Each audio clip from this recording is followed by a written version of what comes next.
जय माता मित्रों, स्वागत है आप सभी का। तो आज से हम क्लास 10th मनोहारी की मैथ से दूसरा अध्याय बहुपद पढ़ेंगे।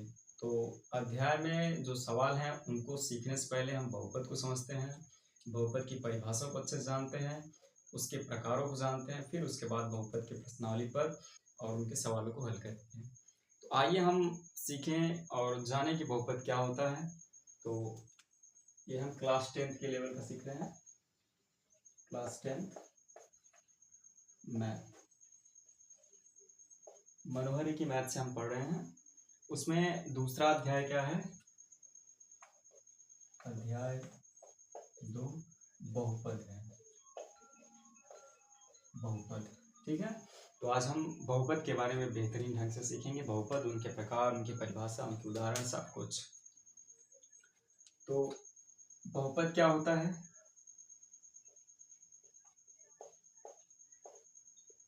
बहुपद क्या होता है, इसके परिभाषा देखिए।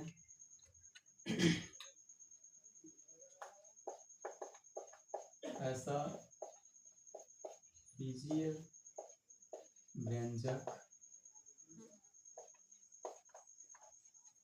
ऐसा बीजीय व्यंजक जिसमें चर राशि की घात धनात्मक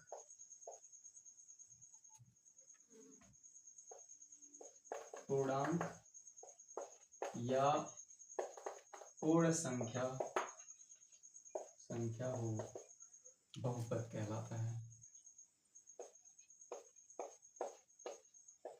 बहुपद कहलाता है। तो ऐसा बीजीय व्यंजक जिसमें चर राशि की घात धनात्मक पूर्णांक या पूर्ण संख्या हो, बहुपद कहलाएगा। तो एक एक करके हम पहले शब्दों को समझते हैं कि क्या है परिभाषा में। तो बीजीय व्यंजक यानी देखिए, एक होता है चर राशि और दूसरा होता है अचर राशि। चर राशि जिनका मान निश्चित नहीं होता, जैसे x, y, z, ये सब कहीं भी हम मान रख लेते हैं, कहीं 2 रख लेते हैं, कहीं 4 रख लेते हैं, फिर उसको सिद्ध करते हैं। तो इनका मान निश्चित नहीं होता, क्या होगा? अचर राशियां क्या होती है? जिनका मान हमेशा और हर जगह निश्चित होता है, जैसे 1, 5, 10, 20, ये सब जहां भी होगा वही माने यही एक चाहे आप किसी एक सवाल में या दूसरे सवाल में एक ही रहेगा, 5 ही रहेगा। मतलब अचर राशियों का मान निश्चित होता है और चर राशियों का मान निश्चित नहीं होता है। तो इनके संयोग से जो राशियां बनती हैं उन्हें बीजीय व्यंजक कहते हैं। जैसे 5x लिख दिया जाए तो 5x का है क्या है? एक बीजीय व्यंजक है, क्योंकि चर और अचर दोनों राशियों से मिलकर बना है। 10y क्या है? एक बीजीय व्यंजक है। 20z क्या है? बीजीय व्यंजक है। ठीक है ना? 5x² ये सब क्या है? बीजीय व्यंजक के उदाहरण है। तो ऐसा बीजीय व्यंजक, ये सब क्या हो गया? बीजीय व्यंजक हो गया जिसमें चर राशि की घात धनात्मक पूर्णांक या पूर्ण संख्या हो, बहुपद कहलाता है। चर राशि क्या है इसमें? देख, 5x² में चर क्या है? चर है x, और चर राशि का घात क्या है? यहाँ 2 है। तो यही कह रहा है बहुपद में कि ऐसा बीजीय व्यंजक जिसमें चर राशि का जो घात है वो धनात्मक पूर्णांक या पूर्ण संख्या होना चाहिए। धनात्मक पूर्णांक क्या होता है? देखिए, 0 दाहिनी तरफ चलेंगे, 1, 2, 3, 4 डॉट डॉट डॉट, प्लस में उस तरफ, इस तरफ आएंगे -1, -2, -3, -4 डॉट डॉट डॉट, इधर माइनस में संख्या है। तो ये वाला जो मान होता है इसे धनात्मक पूर्णांक कहते हैं, जो प्लस में होता है, और जो माइनस में होता है उसे ऋणात्मक पूर्णांक कहते हैं। ऋणात्मक पूर्णांक। और इस पूरे मान को क्या कहते हैं? इस पूरे समूह को पूर्णांक कहते हैं। पूर्णांक यानी कि कोई भी संख्या अगर प्लस में है तो भी पूर्णांक होगी, माइनस में है तो भी पूर्णांक होगी, 0 है तो भी पूर्णांक होगी। तो माने ये पूरी संख्या है, चाहे माइनस में हो, प्लस में हो, जीरो हो, ये सभी पूर्णांक कहलाएंगी। जो प्लस वाली है वो धनात्मक पूर्णांक कहलाएंगी और जो माइनस में हो ऋणात्मक पूर्णांक कहलाएंगी। तो यही कह रहा है कि इसमें ऐसा बीजीय व्यंजक जिसमें चर राशि की घात धनात्मक पूर्णांक या पूर्ण संख्या। अब पूर्ण संख्या क्या होती है, आप देखिए गिनती की संख्या क्या होती है, 1 2 3 4 डॉट डॉट डॉट अनंत तक, ये संख्याएं गिनती की संख्याएं यानी प्राकृतिक संख्याएं हैं। प्राकृतिक संख्याओं के परिवार में अगर हम शून्य को मिला दें तो क्या कहलाएंगी, पूर्ण संख्या कहलाएंगी। तो पूर्ण संख्या ये होगी, या तो धनात्मक पूर्णांक होनी चाहिए बहुपद के लिए या पूर्ण संख्या होनी चाहिए, इसे पूर्ण संख्या कहते हैं, पूर्ण संख्या, क्योंकि इसमें जीरो भी शामिल है। धना माने गिनती की संख्याओं में या प्राकृतिक संख्याओं के परिवार में शून्य को मिला दिया गया है तो ये पूर्णांक संख्याएं हो गई हैं। तो यही कह रहा है बहुपद में कि ऐसा बीजीय व्यंजक जिसमें चर राशि की घात धनात्मक पूर्णांक या पूर्ण संख्या हो बहुपद कहलाएगा। या तो प्लस में होने चाहिए संख्याएं जो चर राशि की घात होंगी, या पूर्ण संख्या होनी चाहिए, या 1 2 3 4 5 लेके अनंत तक कोई भी संख्या हो या जीरो हो, तब वो क्या कहलाएगा, बहुपद कहलाएगा, नहीं तो नहीं कहलाएगा। अब आइए हम इसके उदाहरण पे आते हैं। अब आप एक एक शब्द समझ गए इसमें, अब आइए उदाहरण देखें।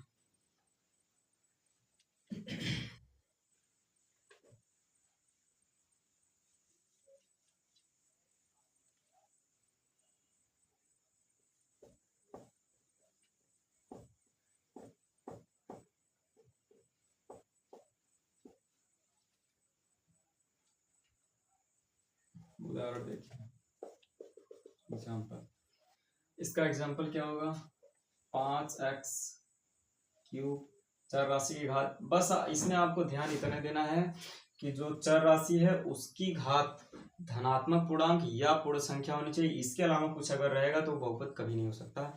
आगे वाला अचर राशि चाहे जैसे हो, बटे में हो, माइनस में हो, करड़ी में हो, भाग में हो, कैसे भी हो, उससे नहीं मतलब है। आपको मतलब सिर्फ चर राशि से है। चर राशि का घात अगर धनात्मक पूर्णांक या पूर्ण संख्या है तो बहुपद होगा, नहीं तो नहीं होगा। 5, अगर 5 लिख दिया जाए, क्या है 5 एक बहुपद है? आपको पता है कि 5 कोई भी संख्या हो उसके गुणे में भी एक होता है, उसके बटे में भी एक होता है, उसके घात में भी एक होता है। और आपको यह भी पता होगा कि x के पावर 0 बराबर क्या होता है, 1 होता है। अगर नहीं पता तो हम ये बता देंगे।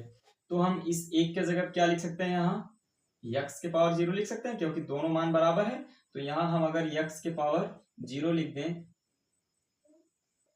तो ये क्या हो जाएगा, तो इसे लिखा क्या जा सकता है, इसे लिखा जाता है 5x के पावर 0, ये लिखा जाएगा। अब आपको क्या देखना है कि जो चर राशि है उसकी घात क्या है, धनात्मक पूर्णांक या पूर्ण संख्या है कि नहीं। 0 एक पूर्ण संख्या है कि नहीं है, बिल्कुल है।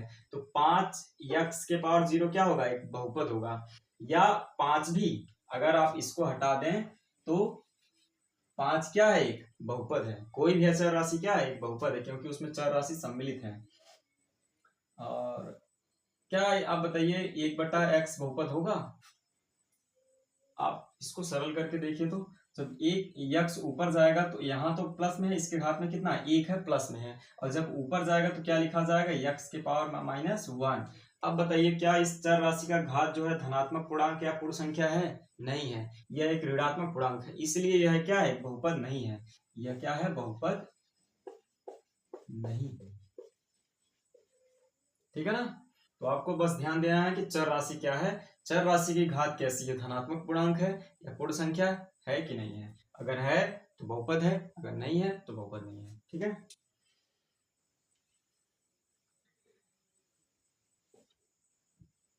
तो इस तरह के एग्जाम्पल आप 5x² + 4 या 6x³ + 2 इस तरह के क्या है, बहुपद के एग्जाम्पल हैं। ठीक है, अब आइए बहुपद के प्रकार देखें। बहुपद के प्रकार, तो बहुपद के कितने प्रकार होते हैं, तो यहाँ देखिए बहुपद के 2 प्रकार होते हैं, या बहुपद 2 प्रकार के होते हैं। बहुपद 2 प्रकार के होते हैं। कौन कौन सा, पहला घातों के आधार पर, और दूसरा पदों के आधार पर, पदों के आधार पर। ठीक है ना। तो बहुपद की परिभाषा आपने अच्छे समझी है, उसके बाद बहुपद का उदाहरण आपने अच्छा समझा, फिर आप बहुपद के प्रकार के बारे में देख रहे हैं। तो बहुपद कितने प्रकार के होते हैं? बहुपद दो प्रकार के होते हैं। कौन कौन से? एक घातों के आधार पर और दूसरा पदों के आधार पर। अब हम इनमें देखते हैं कि कितने कितने प्रकार के होते हैं। घातों के आधार पर बहुपद कितने प्रकार के होते हैं वो देखेंगे, फिर पदों के आधार पर बहुपद कितने प्रकार के होते हैं वो देखेंगे। आइए,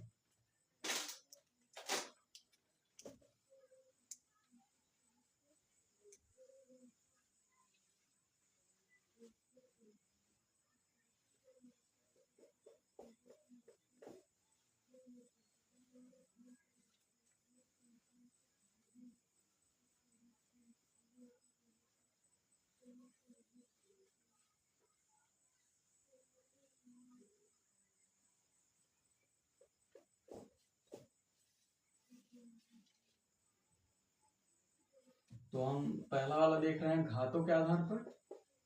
घातों के आधार पर, तो घातों के आधार पर बहुपद कितने प्रकार के होते हैं? तो यहाँ देखिए, घातों के आधार पर बहुपद 5 प्रकार के होते हैं। तो घातों के आधार पर बहुपद कितने प्रकार के होते हैं? ध्यान दीजिए, 5 प्रकार के होते हैं। अब कौन कौन से, बारी बारी से देखिए। पहला कौन सा? रैखिक बहुपद। घातों के आधार पर रैखिक बहुपद। ऐसा बहुपद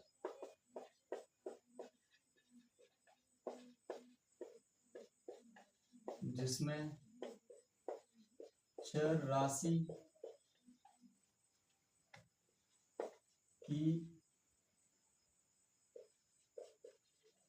अधिकतम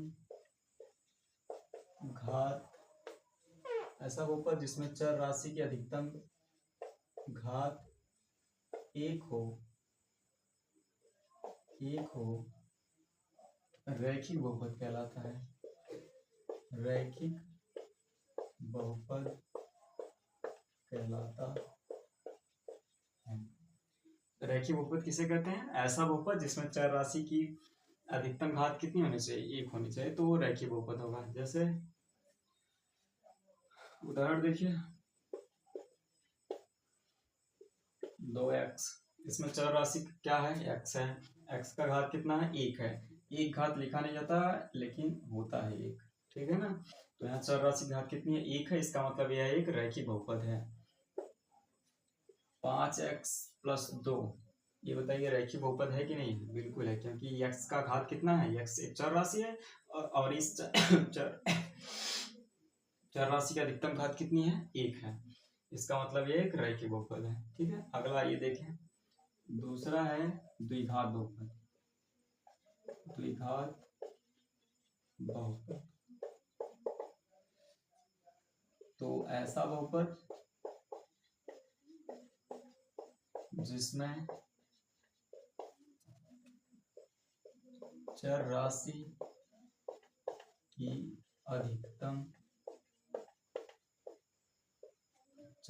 की अधिकतम घात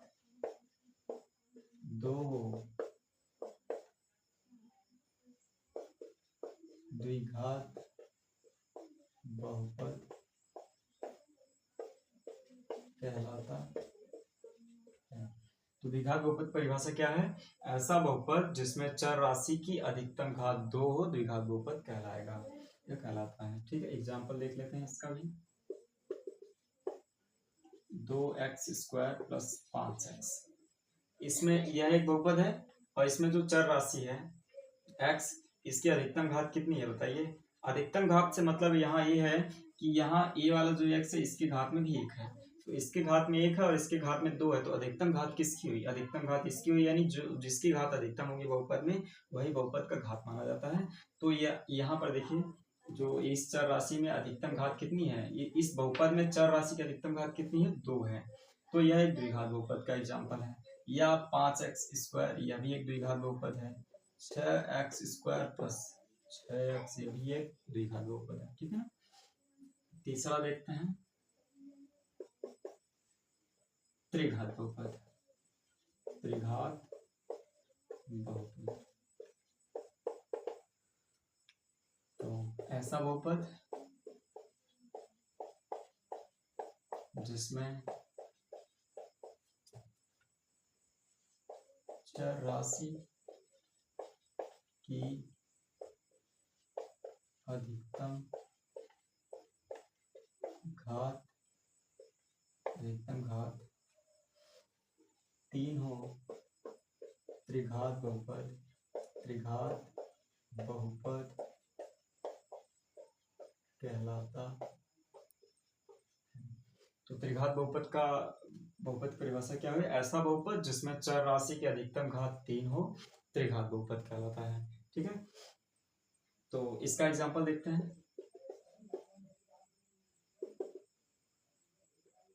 तीन x cube plus 2x square plus 3x plus 5।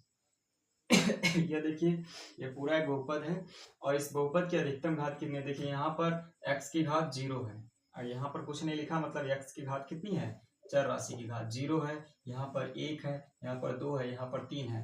तो इस पूरे बहुपद की जो अधिकतम घात कितनी है? 3 है। इसका मतलब यह एक त्रिघात बहुपद का उदाहरण है। ठीक है ना। और 5x क्यूब, यह भी एक त्रिघात बहुपद है। 6x क्यूब प्लस 6, यह भी एक त्रिघात बहुपद का उदाहरण है। आइए अगला देखें हम। चौथा बहुपद, घातों के आधार पर बहुपद का जो चौथा प्रकार होता है उसको देखें। तो घातों के आधार पर जो चौथा प्रकार होता है अचर बहुपद। अचर बहुपद। अब अचर बहुपद किसे कहते हैं? एक बार देख लें, सही से दिखाई दे रहा है जी? ठीक है, इस तरफ। ठीक है, अचर बहुपद किसे कहते हैं? अगर थोड़ा छोटा है तो हम और बड़ा करके लिखते हैं। अचर बहुपद किसे कहते हैं? ऐसा बहुपद जिसमें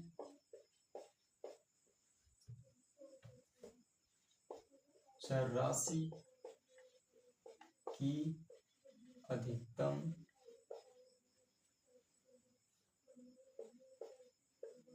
घात शून्य हो, अचर बहुपद कहलाता है। अचर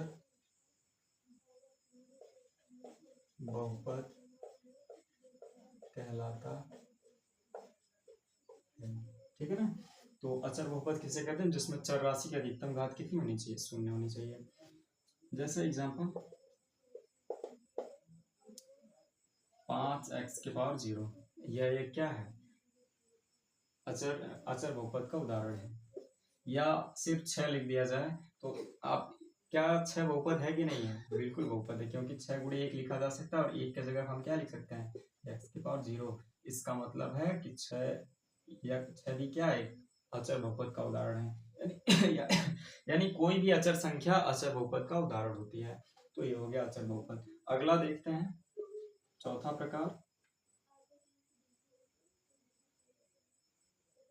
पहला, दूसरा, तीसरा, चौथा।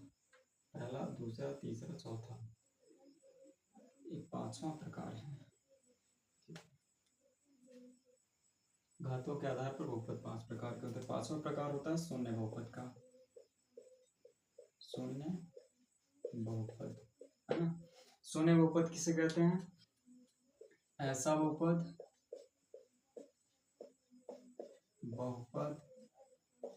जिसमें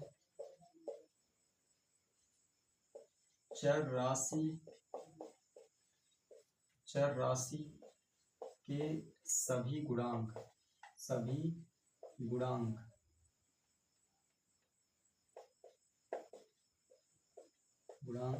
शून्य हो। शून्य बहुपद कहलाता है। तो शून्य बहुपद किसे कहते हैं? ऐसा बहुपद जिसमें चर राशि के सभी गुणांक शून्य हो, शून्य बहुपद कहलाता है। ठीक है ना। इसका एग्जांपल देखते हैं। जैसे x क्यूब लिख दिया गया है, यह एक चर राशि है और इसका गुणांक हम शून्य लिख दें तो ये क्या हो जाएगा? पूरा 0 हो जाएगा। इसका मतलब यह शून्य बहुपद का उदाहरण है। x स्क्वायर, और गुणांक में 0 कर दिया जाए तो यह भी क्या है, एक शून्य बहुपद का उदाहरण है। तो आशा करते हैं कि ये पांचों जो घातों के आधार पर बहुपद के प्रकार हैं ये आपको बहुत बेहतरीन ढंग से समझ में आए होंगे, और आप चाहें तो इसका स्क्रीनशॉट ले सकते हैं। फिर हम आगे बढ़ते हैं।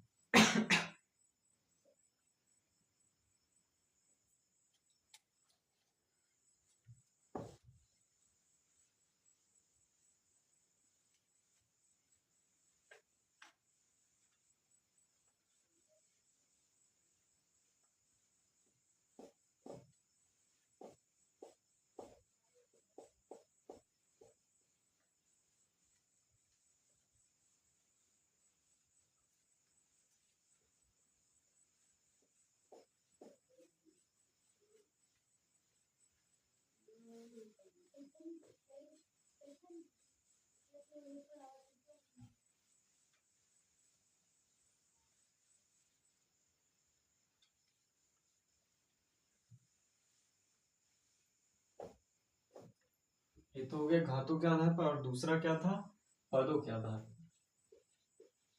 पदों के आधार, पदों के आधार पर।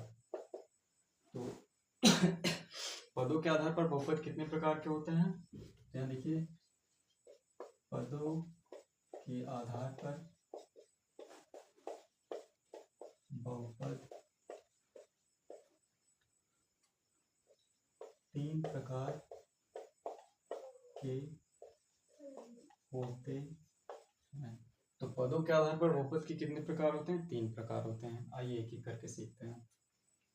पहला, एक पदीय बहुपद। पहला एक पदीय बहुपद, इसका परिभाषा,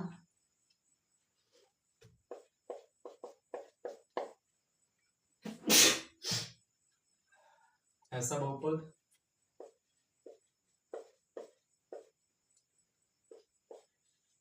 जिसमें केवल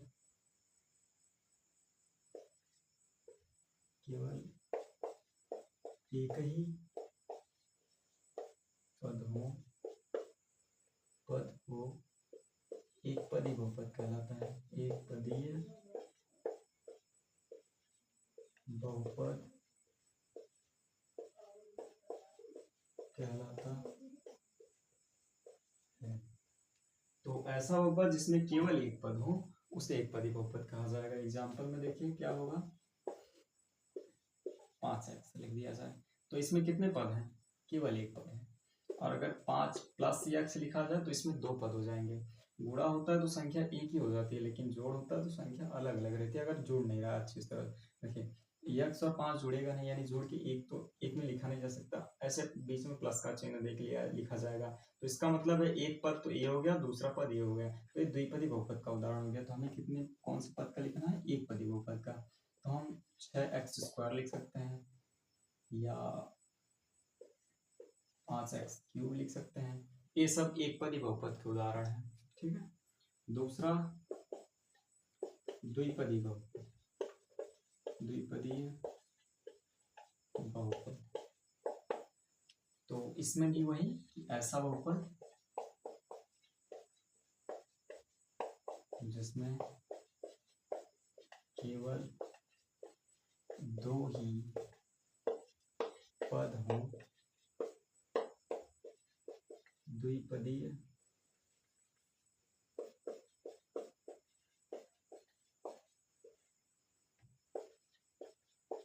बहुपद कहलाता है। ऐसा बहुपद जिसमें केवल 2 पद हो द्विपदी बहुपद कहलाता है। एग्जाम्पल देखिए, 2x² + 2, एक पद है दूसरा पद है, या 6x + 6, एक पद है दूसरा पद है, तो द्विपदी बहुपद हो गया। 2x² + 6x, ये भी द्विपदी बहुपद का उदाहरण है, ठीक है। अगला तीसरा जो है त्रिपदी बहुपद। त्रिपदी बहुपद, तो ऐसा बहुपद जिसमें केवल 3 पद हो, ऐसा बहुपद जिसमें केवल तीन ही पद हों, त्रिपदीय बहुपद कहलाता है। ठीक है, तो जिसमें केवल 3 पद हो, तो एग्जाम्पल देखते हैं। तो x³ प्लस 4x प्लस 6 है ना, 3 पद है तो त्रिपदी बहुपद हो गया। या इसी को आप स्क्वायर में लिखें तो ये भी हो सकता है, एक बहुपद, एक गुणनखंड भी हो जाएगा। तो 6x² प्लस 4x प्लस 2, 3 पद है। 6x³ प्लस 6x प्लस 2, 3 पद है ना, तो त्रिपदी बहुपद का उदाहरण हो गया। ठीक है, तो आपने क्या क्या सीखा? बहुपद के बारे में आपने सीखा, बहुपद का परिभाषा और उसके उदाहरण को आपने अच्छे समझा। लाइट कट गई है, आगे का वीडियो आप आगे देखिएगा। यहाँ तक बहुपद कंप्लीट हो चुका है।